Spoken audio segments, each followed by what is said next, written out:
সুজির হালুয়া তো অনেক খেয়েছেন, তবে এই প্রসেসে যদি একবার বানিয়ে নেন সত্যি বলছি খুব সুন্দর হয় খেতে এবং খুব সুস্বাদু। তো এই হালুয়াটা বানানো খুবই সিম্পল। এর জন্য 1 কাপ মাপের আমি এখানে সুজি নিয়েছি। তো সুজিটা একটু ওই মিহিদানা যে সুজিগুলো হয় ওই সুজিগুলো নিলেই বেটার। আর 1 কাপ সুজিতে আমি এখানে 2 কাপ মতন দুধ নিয়েছি। এই দুধটা রুম টেম্পারেচারে রাখা ছিল। তো এরপর এই সুজি আর দুধের মিশ্রণটা আমি এখানে মিনিট 10 জন্য এরকমভাবে ভিজিয়ে ঢাকা দিয়ে রেখে দেবো। 10 মিনিট থেকে 15 মিনিট মতন রাখলেই এনাফ। এখানে সুজিটা হচ্ছে একটুখানি ফুলে যাবে। তাহলে এইভাবে রেখে দেওয়ার পরে এবার অন্যদিকে একটা কড়াইয়ের মধ্যে 2 চামচ মতন এখানে ঘি নিয়েছি। ঘি নিয়ে তার মধ্যে আপনাদের পছন্দ অনুযায়ী যে কোনো ধরনের ড্রাই ফ্রুটস এখানে দিতে পারেন। আমার বাড়িতে অ্যাভেলেবেল ছিল কাজু, আর ছিল একটুখানি আমন্ড, আর ছিল কিশমিশ। তো আমি এগুলো দিয়েই বানাচ্ছি। তো এগুলো অল্প অল্প করে দিয়ে এগুলো একটুখানি ঘিয়ের মধ্যে ভালো করে একটুখানি ভেজে নেবেন। লাল লাল করে ভাজা হয়ে গেলে এগুলোকে আলাদা করে একটা বাটির মধ্যে সরিয়ে রেখে দিতে হবে।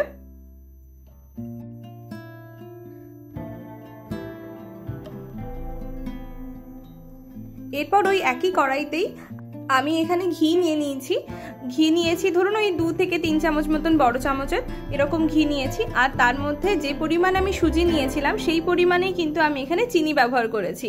তো আমি 1 কাপ সুজি নিয়েছিলাম, সেজন্য এখানে আমি কাছাকাছি 1 কাপের মতনই আমি এখানে চিনি নিয়েছি। তো চিনিটাকে এখানে ভালো করে ঘিয়ের সাথে জারিয়ে নিতে হবে। চিনিটা দেখবেন খুব সুন্দর একটা কালার ছেড়ে আসবে, লাল লাল হয়ে যাবে। ক্যারামেলাইজ যখন হয়ে যাবে তখন এর মধ্যে আমি গুঁড়ো করে রাখা ছোট এলাচের গুঁড়ো দিয়ে দিচ্ছি। একটুখানি ওই 2 থেকে 3টে ছোট এলাচকে গুঁড়ো করে দিলেই হবে। এরপর ওই আগে থেকে ভিজিয়ে রাখা যে সুজির মিশ্রণটা ছিল সেটা ওর মধ্যে দিয়ে দেবো। এই সময় কিন্তু গ্যাসের ফ্লেমটা একেবারেই লো ফ্লেম রাখবেন, না হলে কিন্তু এখানে অসুবিধা হতে পারে। যেমন সুজিটা অনেক সময় গটলা হয়ে যায়। তো গ্যাসের ফ্লেমটাকে একদম ধীরে করে দেবেন। তারপরে ভালো করে খুন্তির সাহায্যে কিন্তু এটাকে নেড়ে নিতে হবে।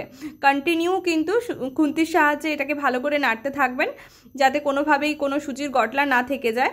তো এরকমভাবে মিনিট 5-7 মতন ভালো করে সুন্দর করে ঘিয়ের মধ্যে এটাকে ভালো করে ভাজতে থাকলেই দেখবেন সুজির কালারটা খুব সুন্দর একটা মিষ্টি কালার হয়ে গেছে। তো এরকমভাবে ভালো করে কন্টিনিউ যদি নাড়িয়ে যান দেখবেন কড়াইয়ের সাইড থেকেও ঘি ছাড়তে শুরু করেছে। এরপর আমাদের মোটামুটি হালুয়াটা তৈরি হয়ে এসছে। এরপরে যে আগে থেকে ভেজে রাখা ড্রাই ফ্রুটসগুলো ছিল সেগুলো এর মধ্যে দিয়েও কিন্তু আবার ভালো করে এখানে সুজিটাকে আমি পাক করে নেব। এই সুজিটা পাক হয়ে এলে দেখবেন কি সুন্দর কড়াই থেকে কিন্তু সুজিটা ছেড়ে ছেড়ে যাচ্ছে। তার মানে কিন্তু এবার আমাদের সুজির হালুয়া পুরোপুরি তৈরি। এবার কড়াই থেকে নামিয়ে ছোট ছোট বাটির মধ্যে করে দিয়ে সার্ভ করুন এবং বাড়ির সবাইকে দিন। আমার মনে হয় যে এর থেকে ভালো এবং সহজ মিষ্টি আর কিছু হয় না। তো প্রত্যেকেই তো সুজির হালুয়া আমরা খুব পছন্দ করি। এইভাবেও একবার বানিয়ে দেখতে পারেন। অবশ্যই জানাবেন আজকের হালুয়ার প্রসেসটা আপনাদের কেমন লাগলো।